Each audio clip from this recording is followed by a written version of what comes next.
Hi, I'm Annie Gilson. I want to welcome you all to tonight's reading and panel.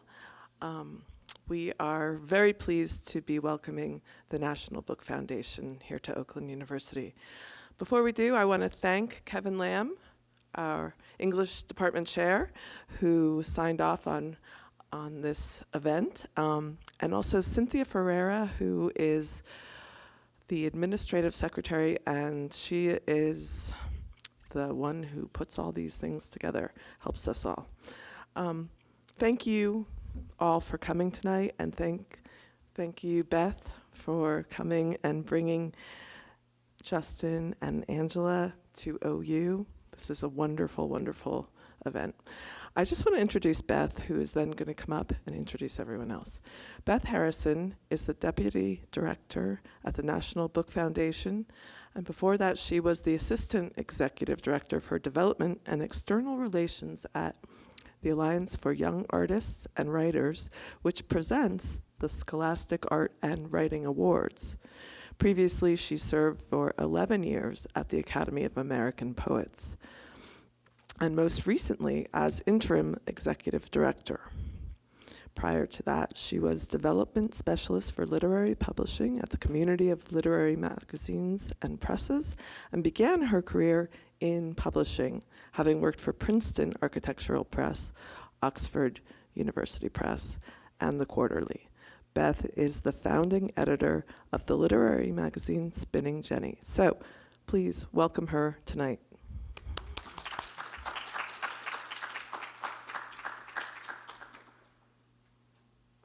Thank you so much, Annie. I just realized I've only worked at places with like 8 words in the title and the name of the organization. I'm going to switch that up a little bit. We're so grateful to be here at Oakland University. Thank you so much for bringing the National Book Foundation here and allowing us to share the wonders of Angela Flournoy and Justin Phillip Reed with you. I'd like to also thank Allison Powell for moderating tonight, and I'll introduce her momentarily. Kevin and Cynthia, in addition to Annie, thank you so much. One other thanks is due to the Andrew W. Mellon Foundation, which allows us to bring writers to public libraries and colleges, places around the country, which is something that previously though we are called the National Book Foundation, hadn't been able to do too much. We're based in New York, and we did some things in about 7 states in, I would say, about 2 or 3 years ago, and by the end of this summer, we'll have done programs in 30 states. So we're branching out. We're going to hit all 50 states real soon, and we're going to come back if you'll let us. So thank you for having us.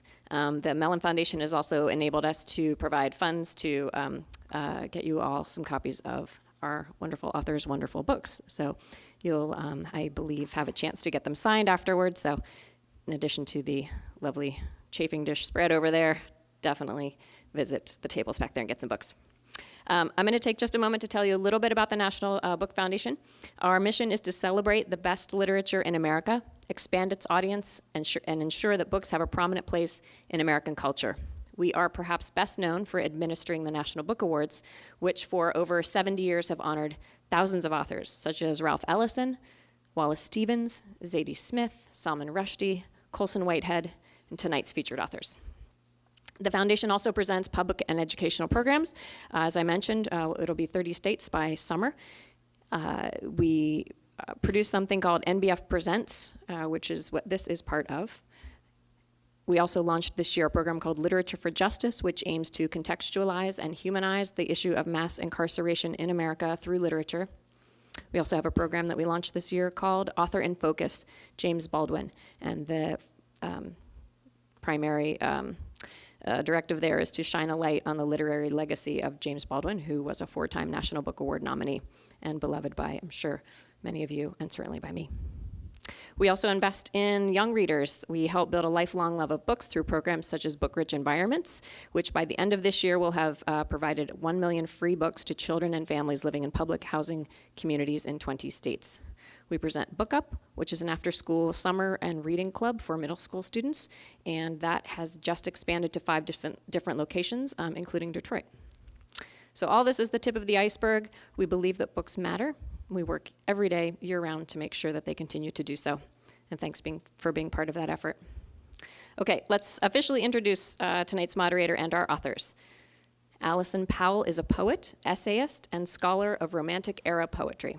Her creative work has recently appeared in journals including American Literary Review, Black Warrior Review, Copper Nickel, Michigan Quarterly, Prairie Schooner, A Public Space, and many other journals. She's recently received fellowships from VCCA and the Crosshatch Center for Art and Ecology. Her first book of poems, On the Desire to Levitate, won the Hollis Summers Poetry Prize and was published by Ohio University Press in 2014.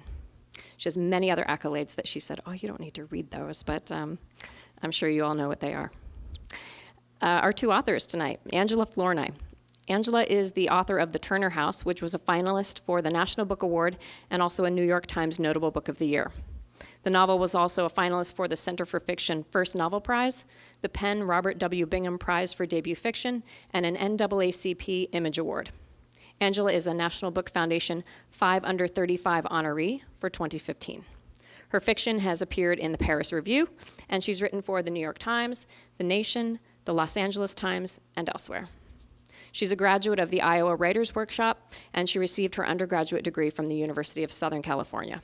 She's taught at several universities, among them the University of Iowa, Columbia University, UCLA, and Princeton University. Justin Phillip Reed was born and raised in South Carolina. He's the author of Indecency from Coffee House Press, which was the winner of the 2018 National Book Award in Poetry.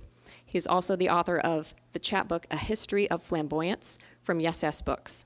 He has received fellowships from the Cave Canem Foundation and the Conversation Literary Festival, and his work has appeared in African American Review, the Best American Essays, Callaloo, the Kenyon Review, Obsidian, and several other journals.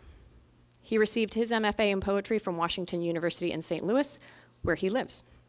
Not at the university, but in St. Louis.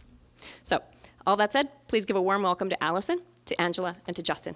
Thanks. Thank you all for joining us, and thank you for that introduction. I really appreciate it. I have a number of things I'm excited about talking about today with Justin and Angela, but I thought before we even begin, it would be important for all of you to hear a little bit of their work. So I've asked each of them to prepare maybe 3-4 minutes of reading material to read so that you can all get a sense of their unique and powerful voices. So I don't know which, I think we've asked Justin to go first, is that right? Yes. Okay. Do you mind if I go? Not at all. Please, yeah.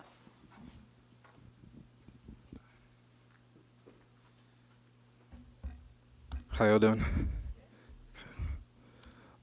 So I am probably breaking a couple rules here. One, I'm not going to read from Indecency. If you would like me to do that for you later, that's fine.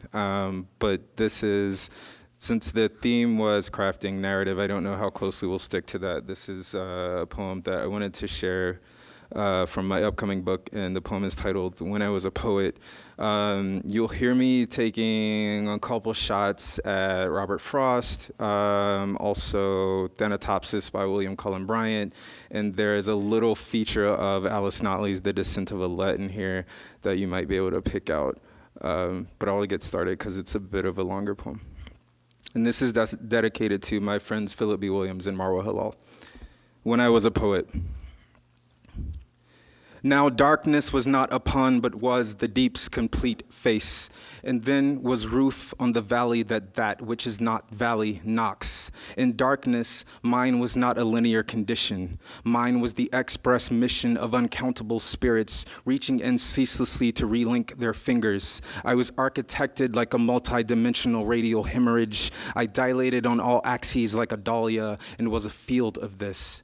And then fell the fallacy that the dirt I worked and from which I ate and into which I was delivered and devoured could not possibly vibrate the notes of my brute living. So spoke the beast out of the void in its god costume. In its compass there was hematite. In my ears the blood murmured. The protracted aftermath expanded as the universe expands from all coordinates from the atomic core. And as its empire expanded, the ungod convinced the earth to mass evict. Among what I abandoned, the belief that there would ever again be post-war poetry, or a poet born out of the time of war, or an alibi for where I was, if not brutally living in and off of war. I was impelled to create in an era of adept destruction. I had to begin by deconstructing my creation. I saw the waiting peaks. I knew what the snow was: overblown, footloose, excessive, feckless, not white, but a predilection for reflecting absolutely all light, obsessed with possessing spectrum, but impervious to access and pitifully janissed. Occupation was its solitary ache. I was a poet then. I lamented the lyrics' optimism for a sympathetic ear. I tried to puzzle the ear, to jigsaw apart for the snow the sound of snow, its one tenor of wind and its monuments to static, but the ear merely clotted its wax. Darkness dampened there in the valley bottom. I had to maculate the gleam in my eye. On either side, sheer and utter eroded under meters of endless knots determined to condense a form even blue giants must derive from, but cut it out. I cut a cut of ear and ate of my form, which was not mine but a fashion called humanity. The poem's pursuit was apparently to humanize, and the poet's to petition this universal experience. I saw the universe. It was black and unbothered. I smudged the blue from the snow and the blues from my beautiful jaw. Their need to coax a cheek left to turn, cut it out. Eventide was over. I had chosen lunar glamour's ruptured pantoum as occasion to observe the world sleeping in the dust of its birth. Its angst and clattered growths combing the trillion distant happenings that spilled into this bone-quiet basin in unison hummed. One tongue slid along another. The glimpse of galaxy between the rocky shelves was the scintilla of a velvet pocket pleasuring itself. I came to place my voyeurism under black gaze. How could I stand the pastoral, standing on stolen land, propped like a rifle? The idol was a metropole of violence. Verses from the vantage point of frost were purely blank, not free.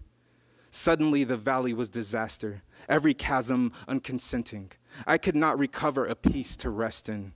When I was delivered into the dirt from which I ate, I did not lie down with kings, nor wise, nor good of ages past. I went like the quarry slave at night, and got up like the quarry slave at night, and curved as the birch a boy swings, raided the patriarch's room for tongues to put in my head, which was all jaw and beautiful. When I was the snake, I spake in subterfuge. I rolled out the higher register. It had a trapdoor. I lined the stanzas of sestina and tripwire and slippage, but lying fanged on the break and in the envoy brought no fruit. I was a black snake. I had black sibilance. I was built like a locomotive of black ack. As long as I shed a legible treasure trail of sufferings, my camouflage linear contortions were of no concern. I returned to the valley on my belly, earless, darkness divining the paper-slit shoots of my pupils on its way to stake me to the ground. I coiled around it, asclepic, ill with trusting nothing, neither what I had inherited nor what I had imposed. I inhaled my tail and devolved into a helix of Volta, a Mobius beast, holding my inertia by the throat. It was easy to see from there how madness could afflict the unwitting witnesses of jazz. What could pause emptily in the core of this pressing omnipresence and resist and not be pulverized? Once, when I was human, I hovered my pinhead eardrum within tipping range of a speaker the breadth of 2 silverback gorillas and had listened to the will-less rustle of dead leaves ever since. I felt it getting in, frenzied as the tremolo sinuating Coltrane Quartet's inchworm. So receptive was this life, and that of a mite on the back of a rat in an alley while the planet barreled down its cosmic corridor, its futured birth canal, though because theirs simply were not, I had thought mine could not be. I hissed. I lifted the lock in the neck to speak the name of my only in and of, to be named myself, low highness of sky, holy night. Have it all, palette polydectes, black. Here was the form, a preponderance of intersecting improvisation. In each bereft moment, a bequest, every shovel in my back, a new spade head. I had slithered hungrily after the end of me to learn that all I'm made of is beginnings. I am the hydra of I, and soon I will be the next thing. I was bred in an animal condition. I am criminal by nation. I come rabidly available to cannibalize the traditions of the kings and the wise and good citizens. Asylum never rested in the lyric. It is midnight in the bottom, and the winter is an embolism, coverlets of frigid civility. I carry the seeds in my beautiful jaws for the milkweed of malcontent. There will be no lily here, only a venom. I will sow the music. Its trumpets they will ramify. When I arrive, I will be always arriving. Thank you. I asked Justin to go first, and maybe I played myself, but there's no good way to do it. I'm very happy to be here with you all. My novel is set in Detroit, and I'm going to read from like 2/3 of the way through. Only thing that is pertinent is that the main character, Cha-Cha, believes he has seen a ghost, which he calls a haint in the Southern tradition of his family. And nobody believes him. He told his wife, he told his therapist, a woman named Alice, and he told his mother, and they all didn't believe him. So he's not happy about that. The following afternoon, he decided to contact his siblings. He had no friends, and the sleepless nights made him desperate. Plus, Alice had told him several months before that he needed to start tapping into his resources for emotional support, seeking help from the people he helped all the time. Francie, second child, 62 years old. You want to know what I remember from the actual incident? Honestly, I've been thinking about this more since you came over and put in my filter. Now that I stopped eating meat, I feel like I can remember all sorts of things better, you know. Like it's all in high def now. Of course, I remember thinking there was a hang up in your room.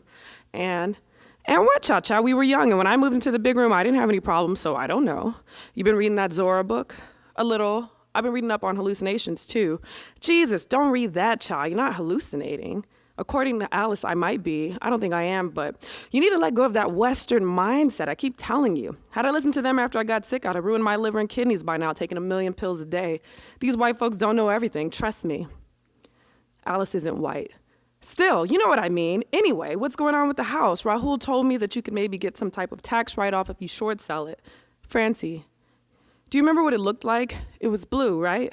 He didn't show it to us yet. He said it's called an MIX form or an MI2 maybe if you want to look it up.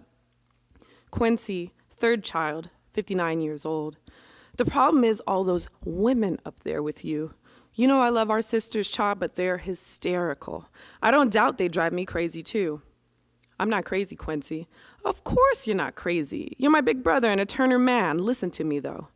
That hate might be real, or it might just be in your imagination, I don't know, but your reaction to it is a choice. All this hysteria over a ghost, you can unchoose that, Cha. Turner men don't choose hysteria. Russell, fourth child, 57 years old. Tina said you upset Mama, and every time I call Mama, she says she ain't up to talk. Mama's confused, Russell, and that's not what I called to talk about. Well, what'd you call for then? I called about that hate from the big room. I want to know what you remember. All I remember is what Daddy said. I know what Daddy said, Russell. Come on now. You remember that hate as being real, don't you? Sure it's real. Or was real. No one ever saw it again, so that's got to mean something too. I saw it on Sunday and every night since, plus that time I had my accident. Nobody really thinks you saw it when you had that crash. Tell you the truth, we all thought it was them painkillers. So you're telling me it could only happen once on Yarrow and then never again? Sure. Isn't that how the world works? We were all just at the wrong place at the wrong time back then, or the right place at the right time, depending on how you look at it. You should read the emails I send out, Cha-Cha. They're all about miracles and chance encounters. Things like that only happen once. Marlene, fifth child, 55 years old, via text message, part 1 of 2. I'm too upset to pick up the phone. I hear you're moving forward with the short sell. If you sell the house, I will never forgive you. I don't put down my part 2 of 2 foot on anything in this family, not ever. But you do this and you break my heart. Not trying to be dramatic, just how I feel. Lonnie, sixth child, 53 years old. That was the only time I remember peeing on myself. Ain't that impressive? I was 3? And I just stopped cold turkey after that night. I could never forget that. What would you say if I told you I saw the hane again here in my own house? I believe you. Why wouldn't I? I don't know, Lonnie. Thank you. Lonnie? I'm here. I'm looking for the back of my earring. I figured out it's easier to locate things when I take a minute to be quiet. Oh, well, can you stop looking until after we hang up? Sure, Cha. Thank you. You're the first person out of everybody to really say they believe me. I am? God. You know, sometimes our siblings disappoint me, Cha. I know, but I don't think they mean to. I hope they don't. But anyhow, I'm glad you believe me. The problem is now I can't sleep anywhere in the house without seeing it. I'm not really talking to Tina, and I'm sleeping on the couch, so my back and hip is hurting. I even tried the basement, and it's there too, no matter where I go. It's only showing up at night, though. I don't know what to do. You only got one option, or two, actually. You could pray really hard, but knowing you and Tina, you already tried that. So, too, you could try to talk to it. And say what? Lonnie? Lonnie, are you all right? Huh? I'm here. I just lost the stud. I wasn't thinking, and I kept the stud in my ear while I was looking for the back, and it fell out too. I bet you this ear is going to close up. This is my third try this year, Cha. First time I got the wrong ear. I forgot that the right ear is for sissies, so then I had to take that out, and I got the other one put in the left ear, but then I was visiting some girl in Hawthorne, and God, Lonnie, I'm trying to talk to you about something important. Hello? I'm still here, Cha-Cha. I'm sorry. I haven't eaten all day, and you know how I get when I'm lightheaded. It's fine. You were saying I should talk to the Haint? What should I say? I'm not trying to fool around with any seances or them Ouija boards. Francie's acting like I need to take it back to Africa to figure this out, but I don't know how she expects me to do that. To tell you the truth, this sounds like some kind of reckoning, and you've got to take heed of it, not be scared of it. A reckoning for what? Wait, why haven't you eaten yet? It's already 3 o'clock in LA. You need some money? Money? No. I mean, I get my check on the 1st, so that's what? A couple more days. I still got some stuff around here I can eat. I'm gonna send you $100. Thank you, Cha-Cha. I really appreciate it. It's nothing. It's just I've been a little down lately, is all, and I'm trying to figure out why. This girl from Hawthorne, Lily, Lonnie, what's that you said about taking heed? Huh? Truth is, Cha-Cha, I can't call it. Maybe you shouldn't even talk to it. Just listen harder. If you need some place to go for a while and think, you know you can come here. It's just me in this apartment, and I get paid on the 1st. Nettie, 7th child, 50 years old, from turnergal7@coolmail.com to cturner1@isecs.net. Subject I need to talk to you. Auto reply, vacation away message. Namaste. I'm on vacation in India. Will return May 29th. If this is work related, please contact my second in demand, Lachelle Dozier. Kisses from the Taj Mahal, Antoinette Turner. Be the change you wish to see in the world, Gandhi. Thank you. Well, thank you for that. It was wonderful, 2 readings. So in both cases, you both of the pieces that you read sort of demonstrated for me something that I think is apparent in both of your work. Although we have a poet and a fiction writer here, in both cases, I think the books that we're here to discuss are ones that are extraordinarily comprehensive in some sort of way.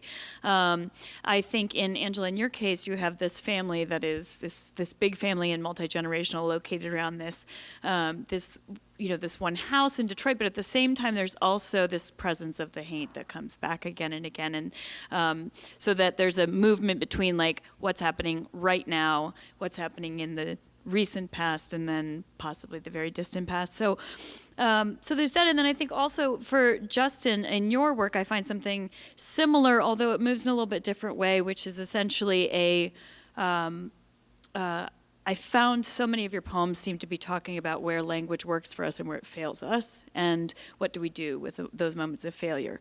So something I really appreciate about the pieces that you just read. I thought that to begin, so our original idea was that we would talk a little bit about, or we would sort of focus our talk on craft, questions of craft and narrative in particular, and I want to do that, but I also know we have a lot of young writers in the audience who probably want to hear a little bit about the writing process and sort of how do these projects sort of take off. So Angela, if you don't mind, I wanted to begin with you. So your book is set in Detroit. I know you're not originally from Detroit, although you have some family here. I wonder if you could talk a little bit about how the project originated, and maybe even what it means for you to come back and be here now. Sure. So the idea for this book really started in 2009, although I didn't start writing it until 2010. So in 2009, I was living in Iowa City in grad school, and I was driving to Detroit like at least once a month because my grandmother was ill, and to visit my family here. And my grandmother was sort of at such a state that she was no longer living in her house on the east side. And it had always been kind of like the best maintained house on the block, but no one really wanted to live there anymore. During this period of time, it was like their trash wasn't getting collected, their mail wasn't being delivered. There were like more street lights not on than on. So why would someone want to live there when there were other options of places to live? But as soon as she moved out, basically the house started to fall apart or be taken apart. And so that bothered me. It bothered me for a lot of reasons, because I knew like how hard everyone in my family had worked to keep that house up. And I just kind of, that fall of 2009, thought about who would want to live in a house like this, like right now. Not right now, 2019, but right now, 2009, which is different. That was it. And I had like a lot of gripes, right? Like I just had gripes about what I felt like. This was also sort of coupled with that around the country. I had other family members losing their homes because it was like sort of, the national mortgage crisis. And so this kind of idea of like black home ownership and like, black people who've like sort of, quote unquote, done the right thing, but they find themselves losing this thing that was supposed to be like a part of their generational wealth plan, right? And I just had gripes, and gripes aren't a novel, gripes are your gripes. So I just had those, and I was working on other things when I was in workshop. But then I don't actually know the first time I kind of had this like idea, but I just started to like see a woman like creeping around a house on the east side. And so that was an image, but like an image sort of, it comes with its own questions. And for me, as a fiction writer, my job is to find answers that feel satisfying to me, like via fiction, to those questions. And so the question is like, who is this woman? Why would she want to live in this house? Who knows she's in this house? Why is she sneaking? And so the answers were one of my main characters, Layla, who is like the 13th child who has a gambling issue and has her reasons for not wanting anyone to know that she's in this house. And everything else kind of came out of that. Like that one question leads to other questions, like what kind of family is this?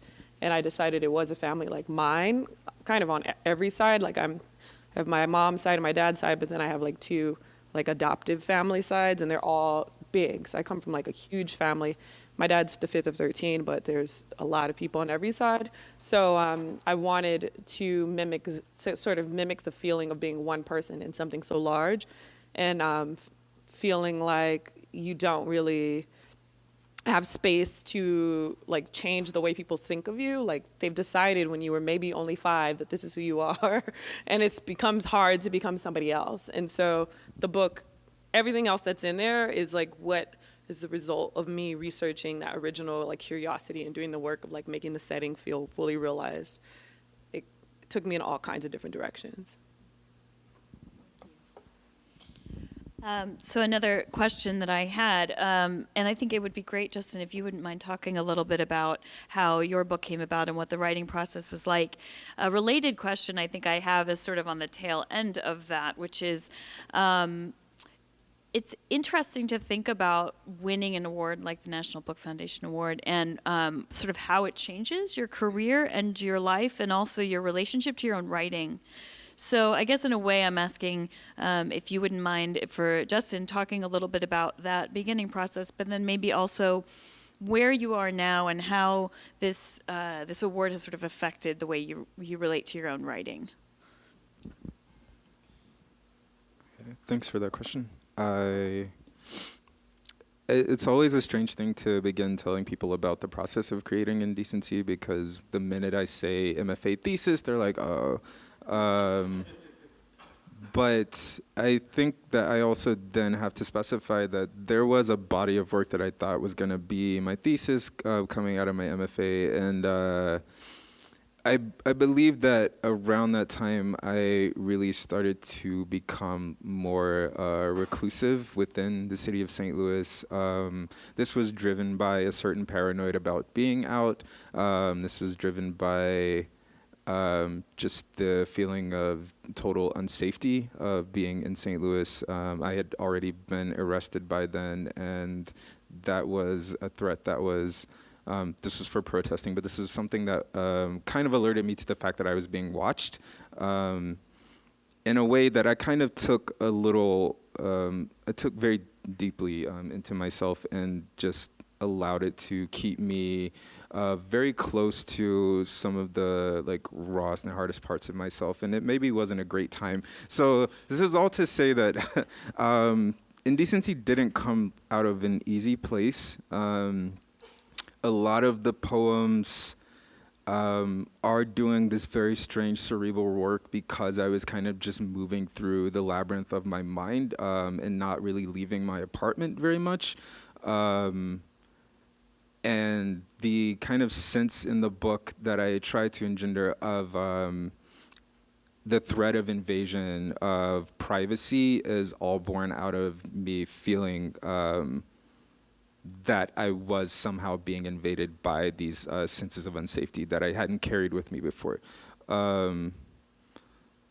So I guess toward the end of your question, after the National Book Award, I resisted things changing, so I didn't want to start feeling a different way about my work, that I had to start producing a certain thing that was recognizable because Indecency was now recognized. And in fact, the next book, I think personally looks very different and sounds different from Indecency. But a thing that I had to do for myself was to unplug and stop answering a lot of emails. I set maybe like a day or two in a week where I answer emails.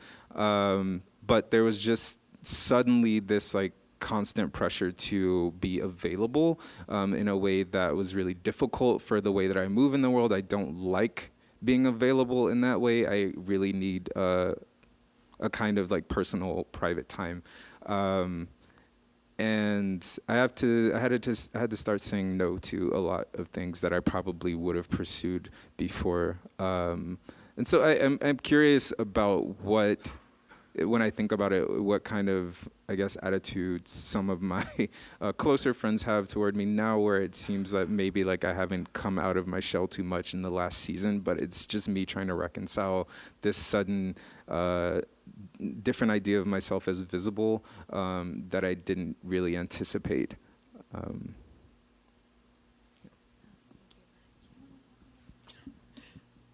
Well, I did not win a National Book Award, but yeah. So I mean, no complaints on my part. But the thing that I think that it's a thing. There's a very different sort of skill set from being a writer, which is just a person who writes things, and being like a capital A author. Or maybe a capital P poet, I'm not sure. Right, and they're completely different. One is a public person. One actually isn't writing. They're just talking about writing. And the other person is writing and maybe doesn't want to talk about it ever with anybody, right? And so, or just with their closest friend or their therapist. And so the one can certainly like consume the other if you're not careful. But I also, as much as that is something that for like the first few months after I was a finalist for the National Book Award and some other big things, I did feel like people expected me to be kind of like, I don't know, hardwired to my like email, like where I get an email and I'm supposed to like immediately jump into action. There have been experiences like over the past 4 years, I think my book will be 4 years this weekend or soon, that I like would never sort of just trade for anything. Like my mother and I went to Australia for like an entire Australian book tour for an entire month, which was amazing and an experience I never thought that I would be able to kind of like provide for her or share with her. And so it's one of those things that I think the biggest challenge is probably the same of what Justin brings up, which is figuring out what does that mean for your writing moving forward. And I wish I was a quick enough writer where I could be 4 months, 5 months after such a huge thing happening. Like, I already have another book kind of like in the can and like ready to come out, but I'm very slow. So I've had to figure out how to have people asking me about my book all the time while I'm still working on the book and still reading from this book while realizing like the things I did in this book are no longer like useful as far as craft wise. I can't outright this book again. So it has taken some kind of like compartmentalization, but finally, I think I've like figured it out. But I think it took like 2 whole years. But I also was so broke when my book started getting all this attention that I could not say no to things. And, you know, my very small now 401k thanks me for finally getting one. So in my 30s, yes, don't do that, young people. Do that in your 20s. But yes, so I cannot complain about that.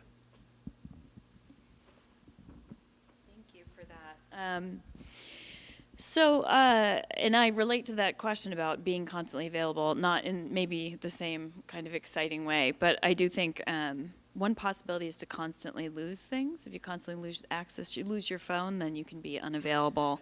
I constantly lose my phone, and I think it's my subconscious way of handling my desire to not be available. So I have some more sort of like process of writing questions, but I do want to ask a sort of like, I guess sort of a theoretical, maybe nitty-gritty craft question for Justin, although I'd be interested to hear what your thoughts are on it, because I think it may also relate a little bit to questions of narrative.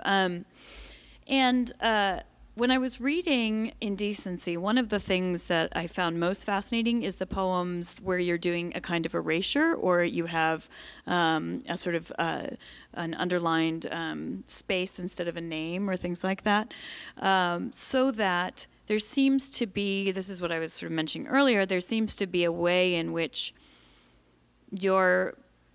many of your poems are calling attention to the failure of language and also to a potential power in that failure, right? What happens if the poet makes sort of visible the weaknesses, right, in the language itself? And when I was trying to think about when I was trying to sort of understand my own thoughts about this, I thought about a poem I recently taught, which is Not an Elegy for Mike Brown by Denez Smith, and I think obviously some of the poems in your work also made me think of that. The idea of it not being an elegy, and that is in the title, seems to me to be important in that it's a comment in part maybe on the failure of the elegy to address what happened to Michael Brown. And so I wonder if there are ways in which you think are there forms that you will not work with because you don't think they will do what you need them to do based on your subject matter or your interests, or how do you sort of approach the issue of poetic form? That's a lot. I know. Yeah. I know that's a lot. I'm a bit of a rambler. No, it's great. It gave me a lot to think about. As far as, well, I got kind of hooked on this question of elegy. I was just thinking about what spaces like the genre of elegy makes and what gaps are left in it. Particularly, I was writing a review of Kimon Felix's Build Yourself a Boat, which I think is largely elegiac, but the issue is that it's really the terminology of elegy and what kind of connotations that brings about that genre and the forms in it. I think we think of elegy as this kind of quiet space where we can focus specifically on grief and mourning. The issue with that about sustained modal elegy is that particularly with poets like Kimon Felix, who is all of these other things besides a poet currently in an elegiac mode, is that there's so much other cargo for those speakers to carry that it cannot be consistently elegy and therefore will not be looked on as explicitly elegy. And the problem with that is that sustained elegy is rewarded because you've done the work of cutting out all the rest of the noise of the world in order to present this one consistent mourning. So my review is kind of a question of like, what are we actually asking elegy to be, and who is that excluding? Because there are a lot of folks who have, to do and still are mourning constantly. As far as form, I don't think there's a form that I will explicitly refuse. The issue there, though, is that I don't think also there's a form that ever does what I need it to do. I have to make it do the thing. I tend to more often create forms because I'm like always working and discontent. So even when I think I wrote a sonnet a sestina for my friend Jonah, but the sestina is so slippery, like the language that, provides the 6-line stitching, is always changing. I have to kind of use approximations of words. I have to use anagrams. Like, it's never something that I trust because lineage is a problem for me. I think I'm always wondering, how can I thwart myself? And I've said this before, because I don't really trust what I think about a certain word. Like, I think denotation is always kind of just turning in my mind. I have an issue generally with how, like, we take a word in society and, like, it means a thing. And I think always in that one meaning, like, it's cutting out so many other meanings that other folks need just because they don't use the same registers of language that we do. So I just have a general distrust of that kind of form. Well, it's interesting because I don't know what like sort of direct corollary would be with fiction. I think that for myself, I'm always trying to find some kind of at least constraint so that I don't go everywhere and do everything. And I'm always trying to figure out a way to not bore myself. So for instance, the part that I read was me trying to figure out a way, like on the page, to do a lot very quickly. So this book there are 13 siblings. You learn this at the beginning. So a lot of people, you read the book and you're like, when am I going to meet everybody? When am I going to meet everybody? But I just don't have time, right? So because it's really about a few people that are part of something big.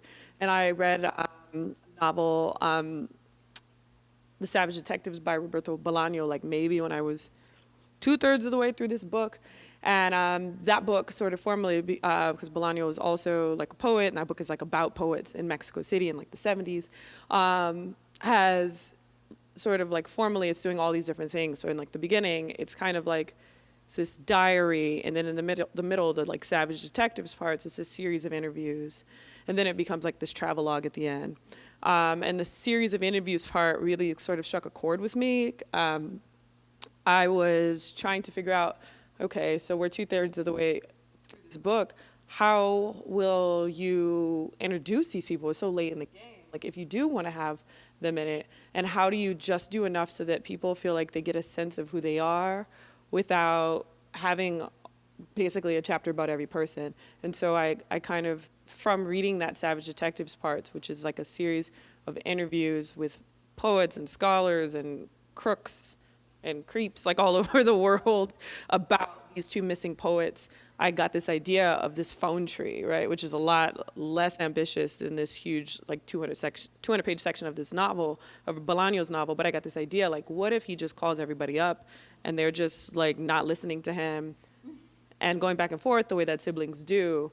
And so then if you see these people, because there's sort of like a big gathering at the end of the book, you'll at least know one thing about them, and you'll feel like, oh, I heard their voice one time in the book, or I, saw the weird way that they sign their emails, so that is like one thing that I try to do, is figure out a way to do more with less, to figure out how to have some kind of like economy, and there are other kind of little moments in the book where I also try to do that, but I don't know. I think for me, what really like the most basic thing when I think about like form, I try to remind myself that anything you could pull off is like fair game, and that people in workshops will tell you that you can't do certain things, and that means you just haven't figured out how quite to pull it off, how to do it yet. But that doesn't mean that you have to like abandon it. Whether that is like things with POV that people say that you can't do, being in the POV of all kinds of like people or inanimate objects or animals that they say you're not supposed to be in the POV of.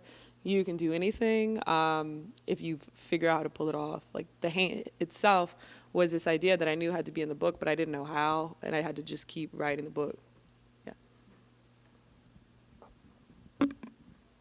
Yeah, thank you. I'm glad that you ended with talking about the hate, because that was one of the questions that I had for you as well. Was, how did the ghost sort of? It sounds like it was the seed that got the novel going. Is that right, more or less, or that vision or the image of it? No, that's of Layla. Of Layla. Another one. So that was part of my question was, did the ghost come in to solve a narrative problem that you had, or was the ghost there and you had to figure out what it was the ghost wanted to do? It was the latter. Like once I decided that this family like was kind of similar to mine, I was interested in like what are like this family sort of like lore or legends, and I just remember always hearing from older people, like my grandparents' generation, about haints. And one of the things that was interesting, so I'm like a product of the Great Migration, like a lot of Black people who ended up here, and so this was the generation that actually took that migration, and they would tell these stories, and the haints were always still in the South, and it was like. So does that mean you haven't seen any in 30 years? How do they work? You know, like they're all still down south. Like these stories were never like, there was never a sighting up here. And to me, right, they just, you know, but to me that seemed like it was like a kind of a literal reflection of the way that like you change who you are to kind of fit where you are. And so I can imagine people, you know, in a lunchroom or whatever up here, telling a story about a haint that was fine and went over fine before, but now their coworkers are looking at them like, no, right? And so you decide, okay, well, I'm gonna keep this for my family, but I'm not talking about this, you know, like in this new setting. And what does that mean as far as like what kinds of like beliefs even are kind of like repressed or left behind when you find yourself in a new place and you feel pressure to assimilate to that new place? I just wanted to follow that up because I feel that this is a similar way that I think about you brought up workshop, and I remember being once kind of not chastised but just I felt a little patronized when someone called out the use of pathetic fallacy in a poem, and I thought I've been thinking about it for a while, but definitely in the years following that workshop, I thought, you know, this feels more and more like a very racist way to approach a poem, to insist that there is only one particular kind of subjectivity that you can have that like doesn't make space for like the living like embodiments of spirit in things that you would think aren't human or living. Like that's, oh, if that's a way of living, it's certainly one that is in the history of the world a lot more popularized than this, whatever this like android capitalist like moment that we're in right now. Like there's so many ways that, you know, a haint could be, I think, present, that kind of gets cut out simply by the noise of like industrial constant movement and noise. Yeah, I don't know. I'm still thinking about like the vibrational absence that C.A. Conroy called it, of these narratives that I think were inherited ancestrally, but don't really find use in our kind of daily moments. Not that added anything. No, it did. I was just thinking about, so the question of the pathetic fallacy, and about how I often have this conversation in my workshops, and I don't know if you guys have this as well, but about anxiety that writers have about speaking for someone, right? And that, like, what does that mean to speak for someone? Maybe it comes up more in poetry than in fiction, I don't know. And sort of what that is and what limitations that can potentially present for a writer. So it's an interesting kind of question. The poem that you read for today was so perfectly kind of pitched towards some of these questions, I think, like the how could I stand the pastoral, you know? or the idea of the pantoum sleeping and sleeping in the dust of its birth, and sort of thinking about the embodiment, the physicality of form, which is also something I think that comes in a lot in your work. So I mentioned to you that I had just recently taught this Tracy Morris poem, and then I heard the piece of yours with the doubled voices. And Tracy Morris, there was an interview with her in the Poetry Foundation or a blog post or something, and she sort of posed the question, do poets see things differently? And I think we can broaden this to say, do writers see things differently? And if so, what does that different way of seeing offer the world? So I'm gonna give this to you. You want to start? Yeah. No, I feel like it's really a poet question. I don't know. I don't think so. I don't know. How do novelists see the world? I want to know more. So, I'm confused about that. I think a lot of novelists see the world very mercenarily. I don't know. Like, what can I use? That was interesting. Say more. I think that one of the things that I like really admire about poets is that they seem to be more like tuned in to moments, whereas fiction writers are always kind of interested in like the so what, but sometimes because you're so interested in the so what, like there are like these small moments of like energy that they are not really paying attention to, which is why I think that poets are just more fun socially, because fiction writers are like in the moment already having social regrets that they should wait until tomorrow, right, to have. But they're already like, they just said one word and they're like, I shouldn't have said that word. Like in the moment, they're already messing it up, whereas poets don't do that as much. Yes.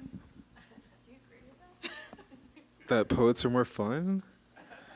Or less constantly second-guessing, self-examining. Oh no, I am second-guessing and self-doubting all the time. I don't know what kind of front I put up, but I am always a ball of anxiety about the things that I'm saying. Especially, this is like less fun when there are poets I admire around me. Like I observed this when I had to be on this tribute panel for Carl Phillips, and Don Lundy Martin was there, and I just thought, how am I supposed to say anything really that is worth a damn?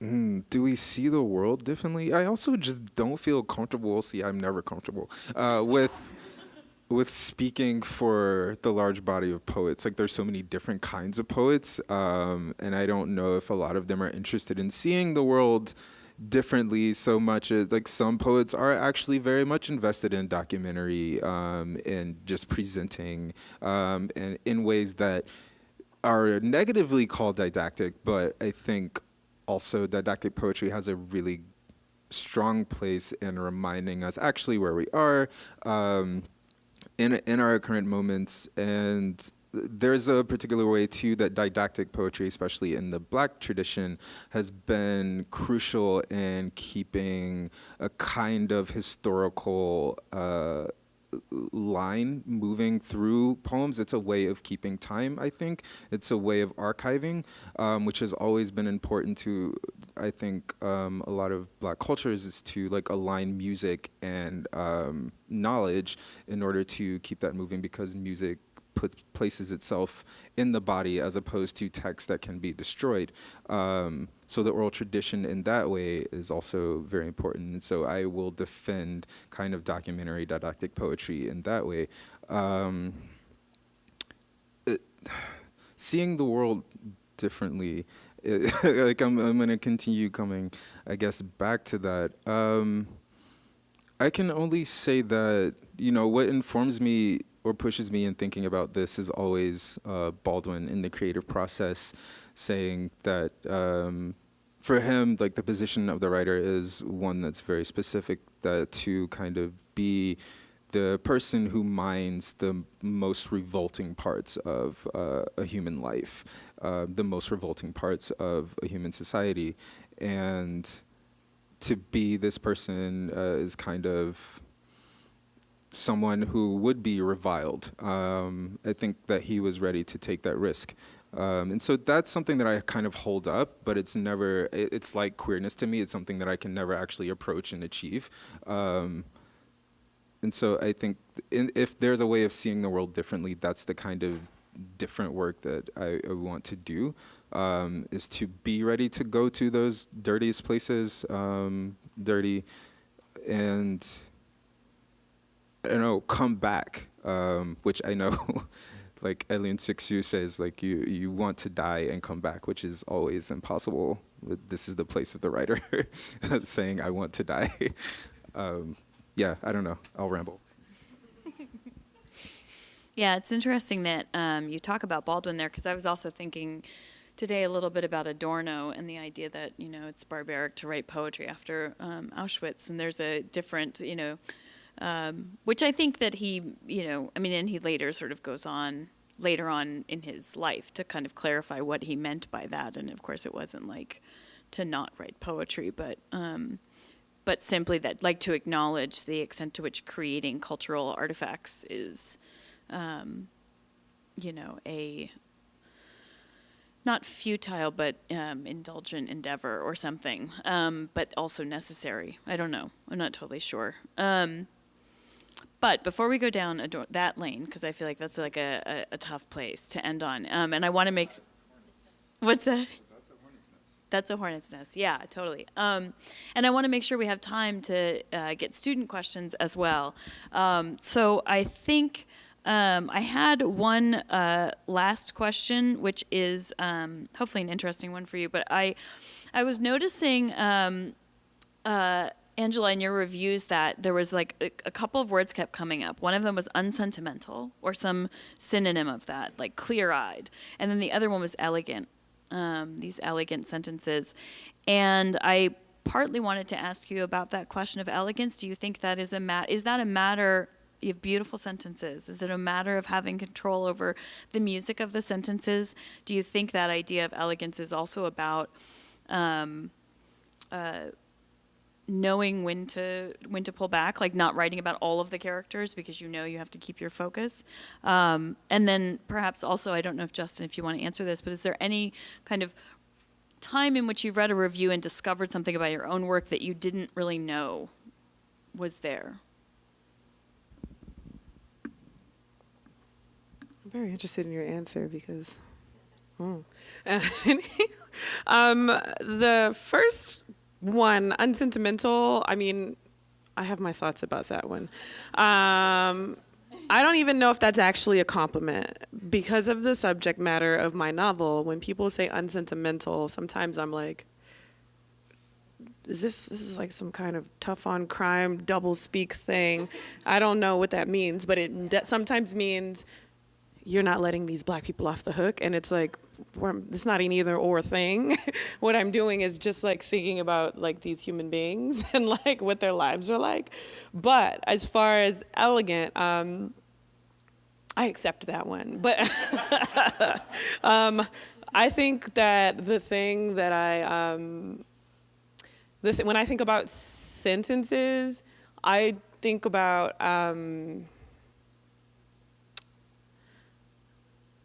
it's for me like a balance between how much can like I stun on people but still be clear, basically? Like how much can I be clear but like do something that to me that feels rigorous? That's like my word of 2019. I wrote like 1,000-word thing about Mariah Carey for the New York Times, and I used the word twice. And I don't know how many times people are gonna let me use this word this year, but I'm gonna try. And so for me, it's, again, like not trying to bore myself. And I also think about the people that like I admire, and when I read them, the thing that is exhilarating is that they're doing it for themselves. Like they're you know, they're stunting, like on the page, like that's what they're doing. When I think about a person like Edward P. Jones, and he does a thing which I only call Edward P. Jonesing because he does it the best, which is like when he's got this really sort of in command third person narrator, and he'll have a tertiary character walk on scene, and he'll tell you about what you need to know right now, and then in 2 sentences he'll tell you everything that's ever going to happen to that character until the day that they're going to die. There's no reason to do that but to flex, like, honestly. But he does it, but it also, like, it is because it requires a kind of submission. Like, you have to completely trust this narrator. They know everything. You're gonna go to places that don't make any sense, but remember that I told you everything about a person in 2 sentences.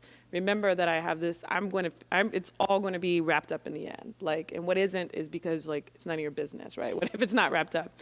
And so that is something that I have not quite gotten into the business of Edward P. Jonesing, but that is something that I try to do in my own way, is to figure out a way to, like, exert some kind of, or communicate some kind of control.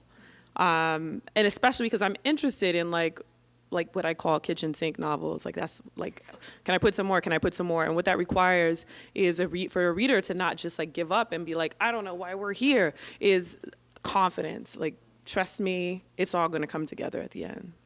And I think that does have to do with the sentences.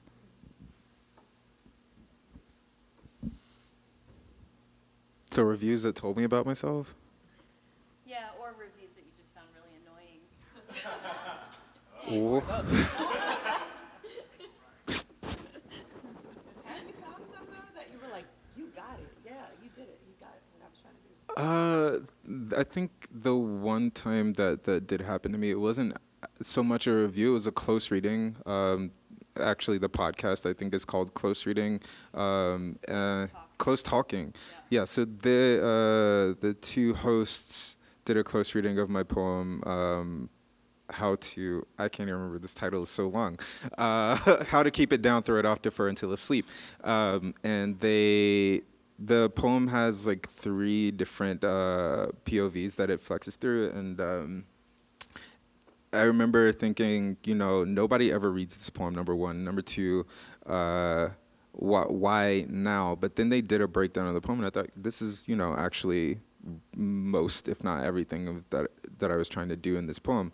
So I think that's more of why I appreciate that, though. Like, I like a good close reading review, like a review that is also like a scholarly, critical, like, look at the work, instead of this glossing over using these, like, keywords that will, like, kind of market the book. Like, I'm not really interested in that.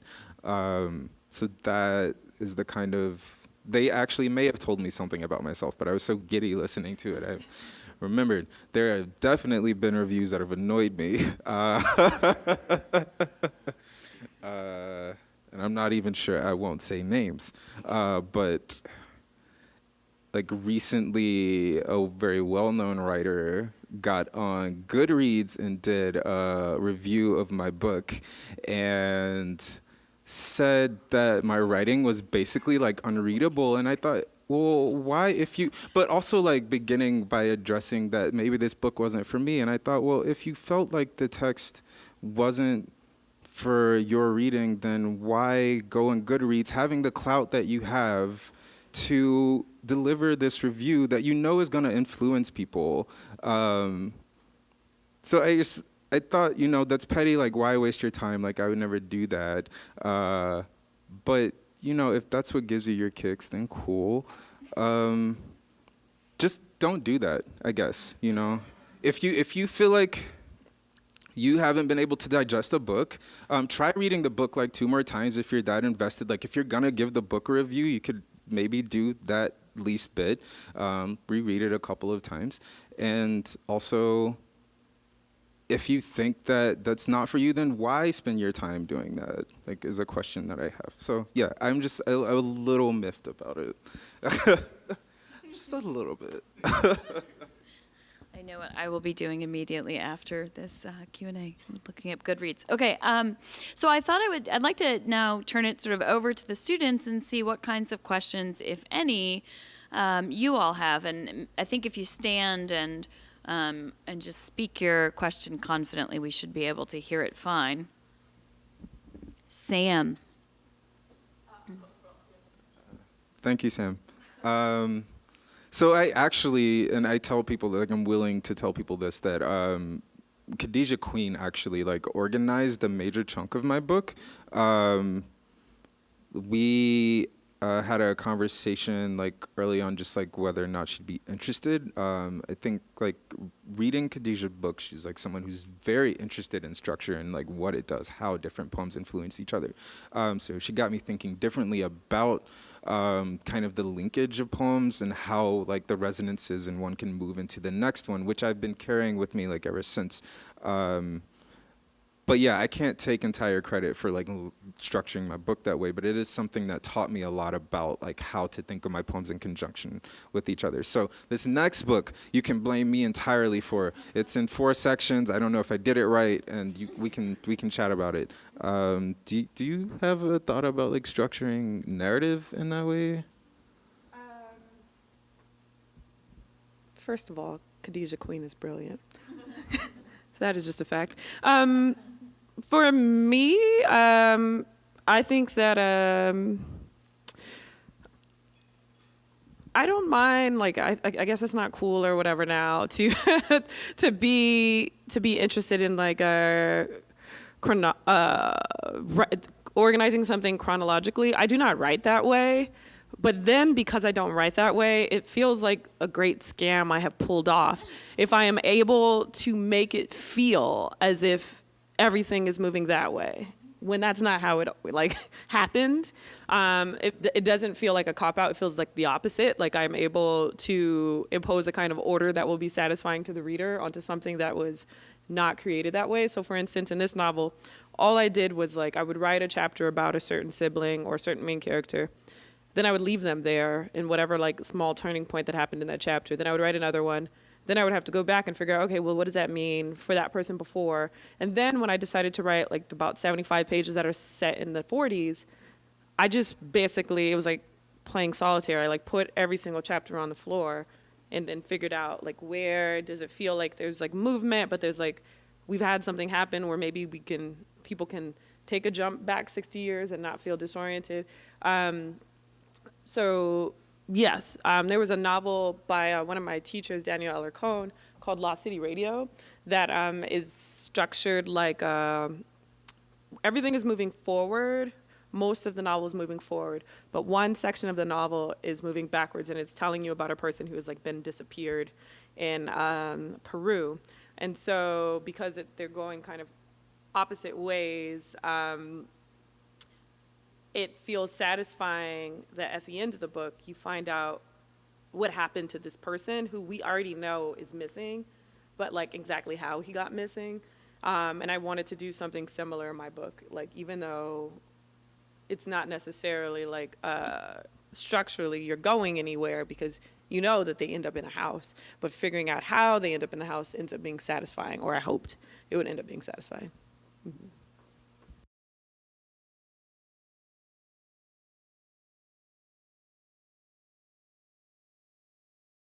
Yes. I really don't even know where to go beyond that. Like, there's so many ways to go.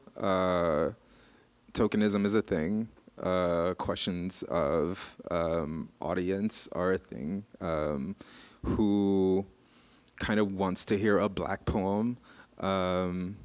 What kind of vernaculars you use and can get away with as authentic in your work is, like, something that ends up arriving as a question that I'm sure other people don't have to think about as much. And the matter, too, that I think comes up a lot for me lately is the availability of resources for us. Because there is a way that certain institutions with great endowments to help give writers time to work have to, or think they have to meet a certain kind of diversity quota. And right. And in doing that, they kind of approach, I think, a particular style that they want to have represent them as having met that quota. And I think what that ends up doing is pitting a lot of Black writers kind of against themselves in a way that is really not productive for us and wouldn't be a problem if there were more Black, and I don't really want to say institutions, I want to say groups that are communal and work together and for each other, like on a larger scale, because this of course happens in grassroots organizations. But as far as like those multi-$1,000 like grants to help you just like get time away to like work on this thing that you've been slaving over for a while is really hard, and the people with that money have a lot of the times very questionable motives in kind of selecting the writers who will receive those resources. So yes, it's always something that's on my mind. I try to, well, I'll use this as an example. So like 5 years ago, the New York Times put out this like feature story in the book section that was like, African writers are having a moment and African American writers are mad about it. Because that was essentially the gist of it, right? And it was as if because African writers, like from like diasporic African writers and like African immigrant writers in this country were selling books for a lot of money, that naturally meant, and they found, of course, like 3 people to corroborate this theory of theirs, that was fewer opportunities for people, you know, identify as like African American, like descendants of slaves in this country, writers. And I found myself thinking, this is based on the belief that there is this sliver of the pie that's marked Black, and that sliver can never get any bigger, when actually there is this whole pie. And I just remind myself all the time that there is an entire pie, and that like I'm not interested in like obsessing over that sliver, because I'm not interested in that little sliver anyway. Like, and so trying to figure out ways to think about my work like outside of that like sliver, even though other people will always think of it in that sliver. But like the only thing that I feel like I have control over is how I think about my work and my peers' work.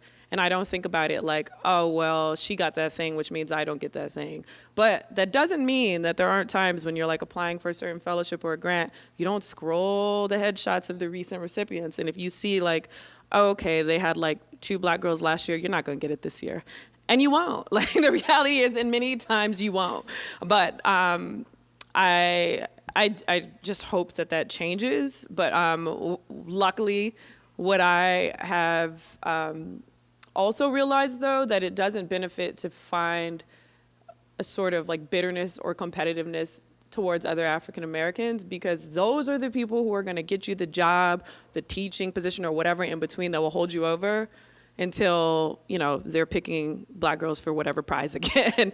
Like, so it doesn't benefit yourself to sort of like become sort of stingy or competitive.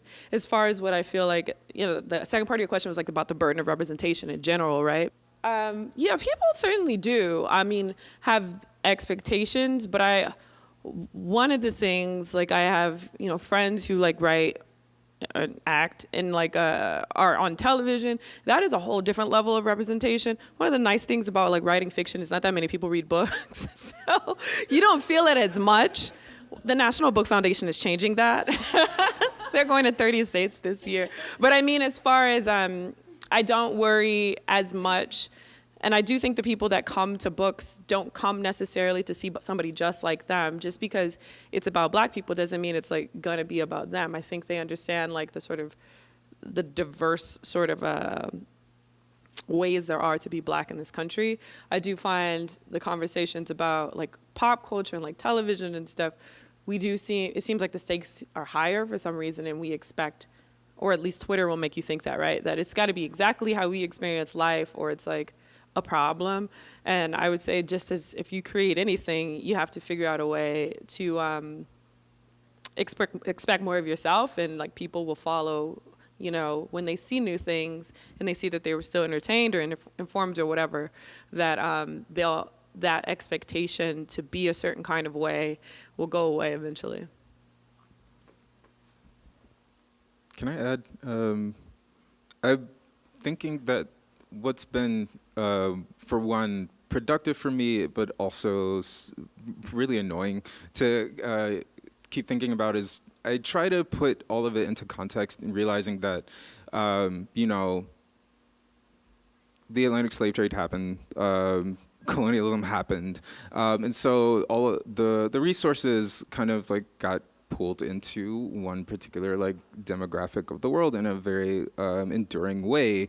And so when I'm thinking about like, okay, here I am trying to petition like this organization or this person for some money that I need to kind of live for a second, I'm also having to realize like they didn't just like have that money, like they didn't just make that money. Like those endowments are like historical. The things that were sold and bought to kind of make that money are, you know, usually achieved by very notorious means. And so I'm always having to reconsider that, you know, sometimes I just want my shit back. Like there are things that I feel I'm supposed to like have access to that I shouldn't have to be like kind of killing myself to petition to get, you know, to live my life. So yeah, that's all I wanted to add.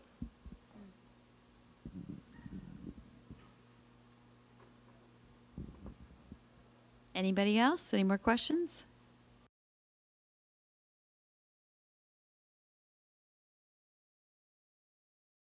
She would appreciate, I think, this particular student, the note in the back about ain't and not using the apostrophe. That'd be, you know. There is a note. That comes off. Not that that's what you have to talk about, but that is, there is something that you would enjoy. Do you want me to just read the note? Should I just read the note? Okay. And then that. So I think a lot of the project of these poems, if I can say that there's a project, which I don't usually like to do, is kind of highlighting, I think of, I don't know, the language or registers that I'm working in kind of as always these very spatial galaxies that I have to, in creating a poem, kind of erect like a grid over. And it's very hierarchical in a way that usually makes me uncomfortable, but that's always the work of the poem, like selecting this word over that word, or like putting two words in conjunction with each other and then realizing that they influence each other, kind of like a Jedi mind trick. Like you put this one word there and then like it has all of these connotations kind of spinning around it, and so does the word after it. So you have to like keep in mind what things between those two words are like bouncing off of each other. But here, this note was following this poem, We Ain't Even Supposed to Be Here, and quote, this parenthetical is a line, the parenthetical being We Ain't Even Supposed to Be Here, the poem is untitled. This parenthetical line is borrowed from Jay-Z's Niggas in Paris, but not intended to be a precise transcription. About the ain't here and elsewhere, I omit the apostrophe first and foremost in defense of ain't as a word unto itself. Grammatically, the apostrophe signifies omission, but I begin to question what exactly is omitted. I grew up in a place where ain't can be deployed effectively in place of isn't, aren't, and am not, yet the word as I know it ain't recognizably a contraction. The inclusion of an apostrophe in ain't often carries for me an irreverence of its precise functions and a connotation of lack where, aside from the lack the word itself denotes, there is none. That's all I had to say about ain't. I feel the same way about y'all. And people keep moving the apostrophe around in y'all. They don't even know where it's supposed to be. It's because it's not supposed to be anywhere. That's all.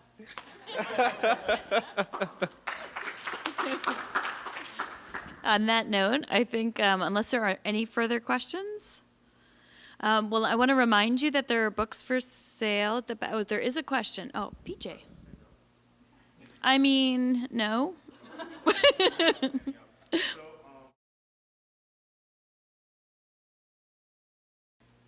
Well, the only way that I've had to think about that really is for like screenwriting. And that is because everything that you write that no one is, someone isn't saying is really valuable real estate So like if you're describing a scene or like an action header, you have to figure out a way to do that like quickly. But like all my inclinations are to still make it beautiful. And so the way that I do that is by accepting that one, trusting the images, like trusting the images that like you have decided on, like when you're describing the scene, and trusting also that early on I've created a shorthand so that now I can employ it in a way that it doesn't feel lazy, but it feels like refer back to the beginning. And you'll see like how this is still kind of expansive, even though I don't have the space to be expansive. I don't know if that's useful as far as songwriting goes. But so for instance, if I'm trying to say like interior, Fox Hills Mall, it's 1991, I have to figure out a way. I might have to describe a character walks up. This character is dressed like she has money. And I say one thing that says that, which is maybe she has pristine K-Swisses. That's it. I don't say she's wearing pristine K-Swisses. I just say Lauren walks up. She looks like she has money, pristine K-Swisses. That's it. But it becomes, people begin to understand the more that they read it, that is the way that I'm going to try to communicate. A person who's much better than me at this, like, and it's screenplay that's not that hard to find, is Moonlight. Barry Jenkins is like brilliant at that, using a really kind of restrictive space and making it very expansive and still beautiful. Yeah. Thank you. That helped. Because at first I was just going to be really, I don't know, reactive and say that I don't really care about digestion, but that's not true, obviously. I think so I play bass, and I used to write songs, and that's actually kind of how I got into poetry for myself. And what I've kind of noticed now, because I don't actually, when I'm writing bass loops, that's kind of what I'm doing right now, I don't actually traverse in text, like I don't apply lyrics to it yet. What I have been doing is kind of transposing what I think is the emotional language of a poem to a bass line. I don't know if that makes sense. So like I've done like a translation of a couple of poems now, and just in music, like there's no text. And what I've noticed is that for me, the way I think of it is just as formal constraint. Like there is the way that you can have a particular, I think, argument that will come out in a different way in any free verse poem, as opposed to like compiling it into lines that you can deliver in a 14-line sonnet that requires a volta and all of these like other constraints. Like if you have to rhyme every other line, if you have to like carry that rhyme throughout the poem, then that determines your language in a different way than like having those constraints removed would. So I think the fun thing about it is just thinking of the language operating in a different room, and kind of like the things that it has to sidestep. And so as far as like I don't think there should be any determination like imposed onto your work about what is poetic language and what is not. I think what's more useful is thinking about how can you do justice to the language that you already have in mind for this body of work. What feels like it maybe doesn't go there, and what that comes out of you, that comes out of your hand. So what maybe feel like it was actually just put in your hand as opposed to it came out of your own hand. And I know that sounds really mystical, but I don't think that it actually is. Like that's language that's like embedded in you and occurs to you. So that would be maybe another thing that I would consider. Does that answer your question a little bit? Okay. Are there any more questions? All right, well, let's give a round of applause to our guests.